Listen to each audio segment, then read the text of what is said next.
Quant à la riposte iranienne, elle se poursuit depuis le début de cette guerre. Téhéran vise Israël, mais aussi les pays du Golfe. Des explosions ont encore été entendues à Manama aujourd'hui, mais aussi au centre du Koweït.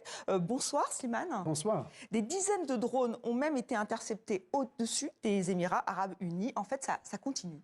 Oui, depuis une semaine, ces pays vivent un cauchemar. Eux qui avaient fondé toute leur mythologie sur la construction d'un havre de paix, un paradis touristique utopique, eh bien, sont en train de voir leurs bijoux brûler parce que ces drones qui visent en principe les bases américaines n'épargnent ni les hôtels, ni les tankers transporteurs de pétrole, ni même les aéroports. C'est tout un monde qui est en train de s'effondrer. Donc ils sont abasourdis, ils sont aussi en colère, car ils estiment que c'est une guerre américano-israélienne dans laquelle ils n'ont absolument rien à voir.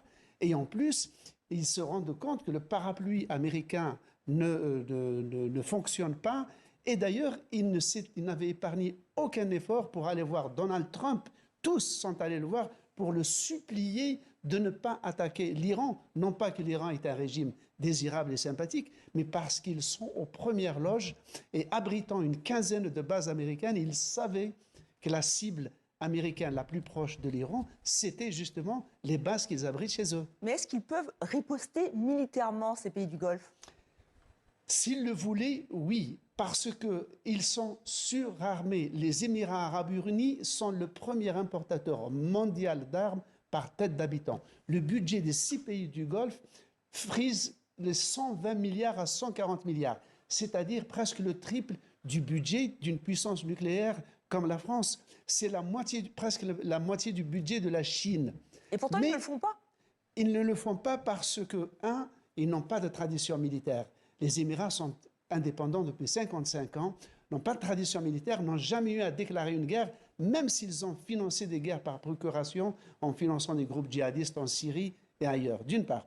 D'autre part, un élément central, c'est la prise en compte de leur opinion publique, de l'opinion publique musulmane. On est en plein Ramadan. Et pour eux, rentrer dans cette guerre, c'est se retrouver du même côté de la barrière, sur le même front que Benjamin Netanyahou, qui, après avoir fait ce qu'il a fait à Gaza, est en train de pilonner le Liban chaque jour, et de Donald Trump, qui, aussi sympathique leur paraît-il, c'est quand même l'homme qui, en arrivant au pouvoir, a décrété un muslim ban, un ban anti-musulman, qui interdit à une vingtaine de pays musulmans tout visa à leurs ressortissants aux États-Unis. Et encore une fois, tout cela en plein mois de Ramadan, le mois le plus sacré de l'islam. Voilà ce qui explique pourquoi ils n'entrent pas en guerre contre l'Iran. Merci pour votre décryptage.